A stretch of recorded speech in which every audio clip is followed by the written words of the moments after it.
I spent 38 years in insurance, liability, property, casualty.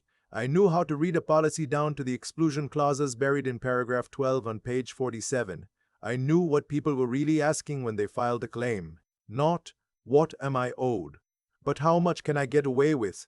I got good at reading people that way. Too good, maybe, because somewhere along the line I stopped reading the ones closest to me. My name is Walter. Walter Gaines. I'm 64 years old. I live in Knoxville, Tennessee, and until about 18 months ago, I would have told you I had a pretty good life. Not a perfect one, but good. I retired at 62. 38 years of premiums and deductibles, and I walked out of Hargrove and Associates with a pension, a 401k that made my financial advisor smile, and a handshake from a man 30 years younger than me who probably didn't know my last name. That was fine. I didn't need a party. I had plans. My wife Gloria and I had talked about this for years. Travel. Maybe a place in Florida for winters. Fix up the lake house her parents had left her out in Norris. She'd always wanted a garden there. A real one, not the sad little patch she'd been nursing in our Knoxville backyard for 20 years. I was going to build her raised beds. I'd even bought the cedar planks. They sat in the garage for 2 years before I ever touched them. Because here's what actually happened when I retired. My son-in-law moved in.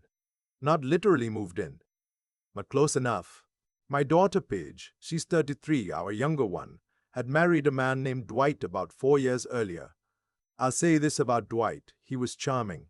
The kind of charming that you think is warmth until you realize it only ever turns on when he wants something.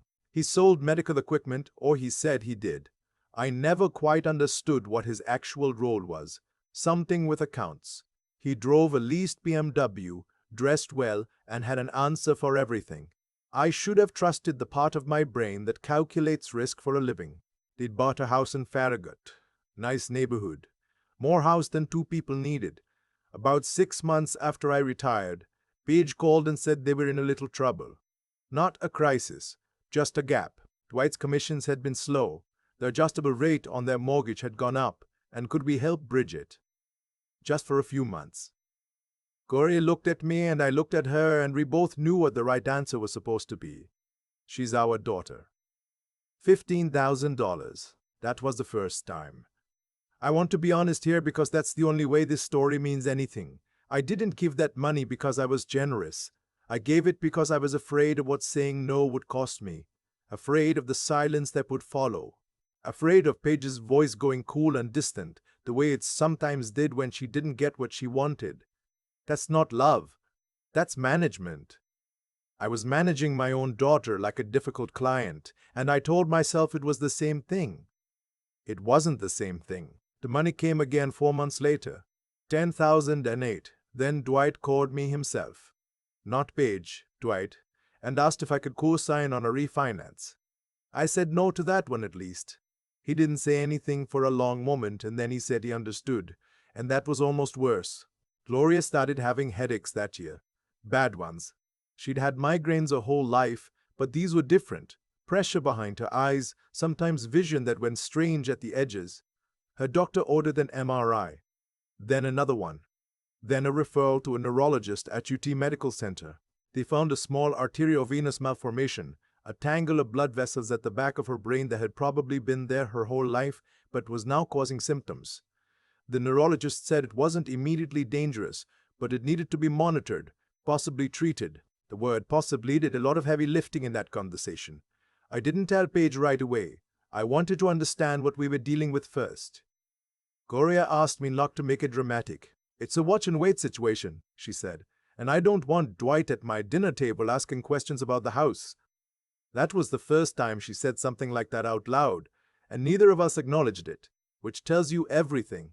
Our older daughter, Renata, I should tell you about her. She's 37, lives in Chattanooga, works in public health. She called every Sunday. She remembered things. What medication her mother was on, which neurologist we were seeing, the name of the technician who did the MRI, and whether he'd been kind. She asked questions that showed she had been listening the week before. That's not a small thing. Paige called when she needed something and sent a heart emoji on birthdays. I don't say that with bitterness. I say it because it was true, and I spent too long pretending it wasn't. The treatment for Gloria's condition ended up being a procedure called stereotactic radiosurgery. They used focused radiation to essentially seal off the malformation. Not surgery in the traditional sense, no cutting, but it required 2 days at Vanderbilt Medical Center in Nashville, a follow-up protocol, and a level of anxiety that I don't have words for. We drove down on a Tuesday. Renata drove 4 hours from Chattanooga to meet us there. She sat with me in a waiting room for 6 hours and didn't once look at her phone except to show me a picture of the grandkids. Paige did not come. She called the morning of the procedure. I was standing in the hospital parking garage, and my hands were shaking slightly.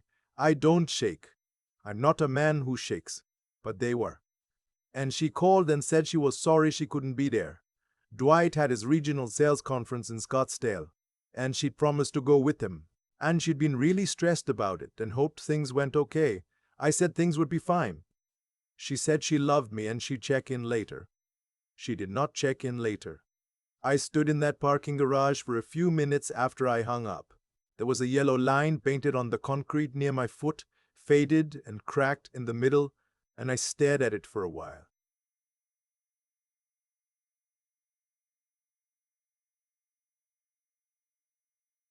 Then I went upstairs and sat next to my other daughter and we waited together. Gloria came through the procedure well. Recovery was going to take months. The radiation worked slowly. The vessels seal off over time. But the neurologist said she was cautiously optimistic.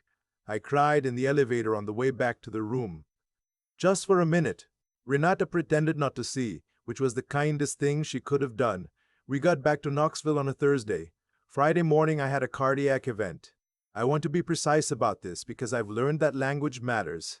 It was not a heart attack in the way people picture, the clutching the chest, falling to the floor kind. I was in the kitchen making coffee, and something happened with my heart's electrical system. A serious arrhythmia. I felt it as a kind of wrongness, a sensation like the world had tilted 3 degrees to the left, and then I was on the kitchen floor. I don't know how long I was down before I got to the phone. I called 911. I did not call Paige. I don't know if that was a decision or just instinct, but I didn't call her. The paramedics got there in 6 minutes. I was conscious and talking by the time they loaded me in. They took me to University of Tennessee Medical Center. I'd worked long enough in insurance to know that's where I wanted to be. An electrophysiologist was paged. They ran tests. The word they used was significant. They wanted to admit me and talk about a cardiac ablation procedure, possibly a defibrillator. Renata was called. She left Chattanooga within 20 minutes. The hospital called Paige. I know this because a nurse told me afterward, very carefully, that they had attempted to reach my emergency contact, which was Paige, because Gloria was still in her own recovery, and I hadn't updated the forms and had explained the situation, and my daughter had said she would try to come as soon as she could. She did not come, what she did do.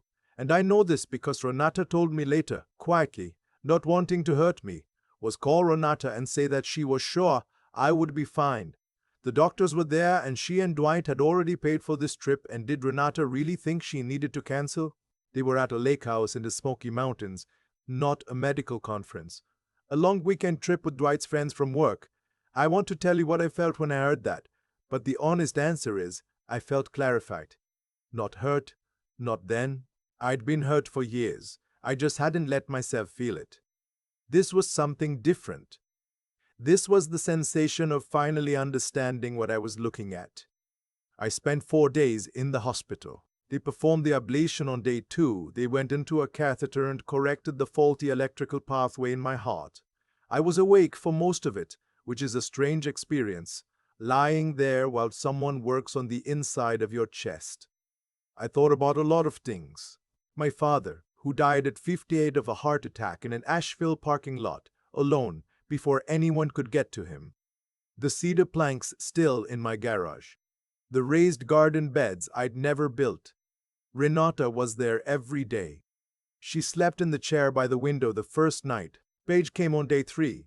She arrived around 2 in the afternoon looking tanned and a little uncomfortable. Dwight did not come. She hugged me, said I'd given her a real scare, asked the nurse a few questions in a way that I recognized. It was the voice she used when she wanted credit for being there, and left by 4 o'clock. She had a thing, she said. I watched her go and I thought, this is the last time I will be surprised by this. I had a lot of time to think in that hospital room. Recovery from a cardiac ablation isn't dramatic. You mostly just have to lie there and let your heart relearn its rhythm. The TV in the corner played cable news I wasn't watching. Renata brought me a crossword book. A man named Aldous, a retired plumber from Maryville in the next bed before they transferred him, told me his whole life story over the course of one afternoon, and I found myself grateful for it. I thought about the money. $43,000 over 3 years.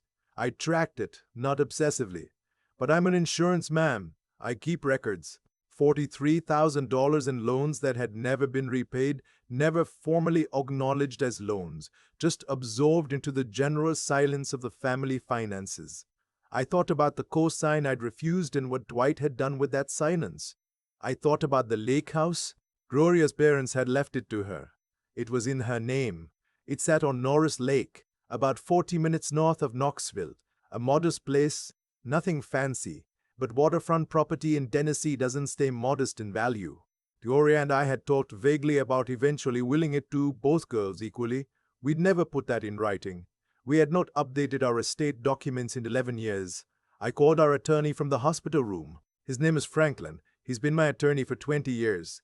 He's the kind of man who asks exactly the right questions and then waits without filling the silence. I told him I needed to have a conversation when I got out. How soon, he asked. Soon, I said. I went home on a Saturday. Gloria was still in her own careful recovery. She tired easily, had to limit screen time, rest in the afternoons. She knew what had happened to me, and there was a look on her face when I walked in that I hadn't seen before. Not fear exactly. Recognition, maybe. Like she'd had some of the same thoughts I'd had in that hospital room and was waiting to see which of us would say it first. We need to talk about some things, I said. She nodded. I know. We talked for 3 days. Not arguing. We've been married 40 years, and we don't really argue. We just get quiet in different ways until someone says the thing. We talked about what we wanted our lives to look like from here. About the lake house. About what the money had actually been. About Paige. I want to be clear that Gloria loves her daughters equally, but she is not blind. And she has never been the kind of woman who pretends. We met with Franklin 3 weeks after I got home. I won't give you every detail of what we changed, but I'll give you the material ones. We updated our wills. The lake house was placed into a trust structured to keep it in the family, but managed, and this is the key part, managed by Renata, not jointly. The 401k beneficiary designations were updated. We added a no contest clause. I wrote a letter to Paige. Not an angry letter. I'm too old and too tired for angry letters. A clear one. I told her that I loved her and I always would, but that I had spent 3 years trying not to see what I was seeing, and I could not do it anymore. I told her that the $43,000 would be considered a gift, that I wasn't asking for repayment, but that there would be no further gifts. I told her about the estate changes and that she would be informed of them formally through Franklin's office. I told her I hoped, when things settled, that we could find our way to something real between us. But I was done maintaining the appearance of something real. I sent it certified mail. I also did something she didn't know about. Had been doing it actually since before the hospital. I noticed some things about Dwight's business arrangements that hadn't added up to me. I'm an insurance professional. We notice things. It asked me at one point to invest in a medical equipment distribution company he was involved in, framed as a private opportunity, high returns, limited partners. I declined, but I'd kept the paperwork. A retired FBI agent who does private financial investigation work out of Knoxville. His name is Terrence. We met through a civic group years ago, agreed to take a look. What Terrence found wasn't completely surprising, but it was specific. Dwight's company was essentially a pass-through that had been fraudulently representing its credentials to small hospital systems in 4 states to win supply contracts. Not the largest fraud in the world, but federal jurisdiction given the Medicare billing components. Terrence helped me understand exactly who to call at the FBI field office in Knoxville. I made that call. I want to be honest about my motives here. because I think they matter. Part of me called because it was the right thing to do. People were being defrauded. Money from medical billing programs was being misused, and I had information about it. That's a legitimate reason. But part of me called because I am a 64-year-old man who lay on a kitchen floor while his heart misfired, and whose daughter was choosing a lake weekend over coming to sit with him. And I was angry. I think you're allowed to do the right thing and be angry at the same time. I don't think that makes it wrong. The call I did not expect came from Paige. It was a Wednesday, about 2 months after I sent the letter. She called on my cell and I almost didn't answer. I answered. She wasn't angry, at least not at first. She was a different kind of upset. The kind that has underneath it a specific fear. She said they'd gotten a letter. Federal investigators had been in contact with Dwight's business partner. She said she didn't know what was going on, but she needed to know if I had anything to do with it. I told her I reported information I had reason to believe was accurate and that I'd had an obligation to do so. She asked me how I could do that to them. I asked her where she had been when the hospital called. There was a long silence. I heard her breathing. I said, Paige, I almost died, and you were at a lake house. She said, that's not fair. I said, I know. She hung up. I sat with the phone in my hand for a while. The ceiling fan in my living room was going, the one I've been meaning to replace for 3 years because it wobbled slightly on the downstroke. I watched it wobble. I thought about my father in that Asheville parking lot. I thought about Aldous the plumber telling me his life story from the next hospital bed, about his 3 kids, the 2 who called and the 1 who didn't, and how you make your peace with it eventually, or you don't, and that's the story of your 60s. I thought about the cedar planks. The following spring I built the raised beds, 6 of them, 3 on each side of the south-facing slope at the lake house, filled with good topsoil and compost from a nursery in Jacksboro. Gloria planted tomatoes, 2 kinds of basil, a whole bed of zucchini she claimed was experimental but which I believe she intended from the beginning. Renata brought the grandkids up for a long weekend in June. The older one, who's 9 and has decided he's interested in fishing, spent most of 2 days on the dock with me.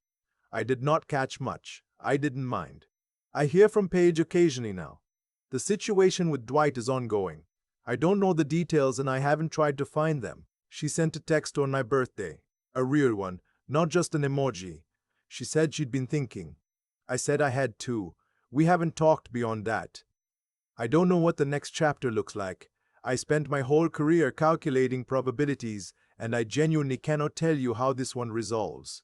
What I can tell you is this. I am 64 years old. My heart beats correctly now, with electrical help. My wife sits in the garden most evenings when the light goes amber and low, and she looks like the person I married in 1985 at a small Baptist church outside of Maryville before everything got complicated. I spent 38 years reading policies. Terms, conditions, exclusions, what's covered, what isn't. What you have to do to file a valid claim. Nobody tells you there's a moment in your own life when you have to finally read your own fine print. When you have to look at the terms you've been living under and decide whether you're still willing to pay that premium. I'm not. I'm building things now instead, one raised bed at a time. People ask me sometimes, not directly, but in the way people circle around a thing they want to say, whether I regret how it all went, whether I feel guilty about the estate changes, about the call I made to the federal office, about the letter I sent certified mail to my own daughter. The honest answer is no. And I think understanding why I don't is the only part of the story worth sitting with. I spent 38 years calculating risk for a living. What I never learned to calculate, what nobody teaches you, is the cost of ignoring what you already know. I knew what Paige was. Not a bad person, not cruel by intention, but someone who had learned very early that I would absorb whatever she couldn't be bothered to carry. That's not her failure alone. That's something I built. Payment by payment, silence by silence, for 30 years. You don't get to be surprised by the structure you spend decades constructing. That's the thing about cause and effect that people misunderstand. They think it's dramatic. They think it announces itself. It doesn't. It's quiet. It's a daughter who sends a heart emoji on your birthday. It's his son-in-law who gets charming right before he asks for something. It's $43,000 that never gets mentioned again because mentioning it would make everyone uncomfortable, and keeping the peace has always been your job. Until you're on a kitchen floor. Until your heart is misfiring and the ceiling is at an angle it's never been at before. And the one thought you have, not fear, just a flat, clear thought is, she's not going to come. That moment changed me. Not the cardiac event itself. The thought, because I'd had that thought before and pushed it down. This time I didn't push it, I just let it be true. And when you finally let something be true that you've been refusing to see, something in you settles. Not peacefully, not right away, but it settles. I think about Renata sleeping in that hospital chair. I think about her driving 4 hours to sit with me in a waiting room while her mother was in a procedure at Vanderbilt. She didn't do that because she expected something in return. She did it because that's who she is, and who she is didn't happen by accident. It happened because she decided somewhere along the way that showing up was what people did for each other. That's a choice. A daily, quiet, unremarkable choice that only becomes visible in the moments that actually count. Intelligence doesn't protect you from the people who take from you. Neither does success, or a good pension, or 38 years of reading fine print. What protects you is finally being willing to read your own, to look at the terms you've been living under and decide, at 64, that you're allowed to renegotiate. That's not revenge. That's just honesty, applied late. The raised beds are doing well this summer. Gloria's tomatoes came in better than either of us expected. The grandkids were up last month and the older one caught his first actual fish off the dock. A smallmouth, nothing impressive, but he held it up like he'd done something that mattered. And I guess he had. I built those beds myself, cedar planks that sat in my garage for 2 years while I was busy keeping peace that wasn't peaceful. I'm done keeping that kind of peace. And my hands have never been steadier.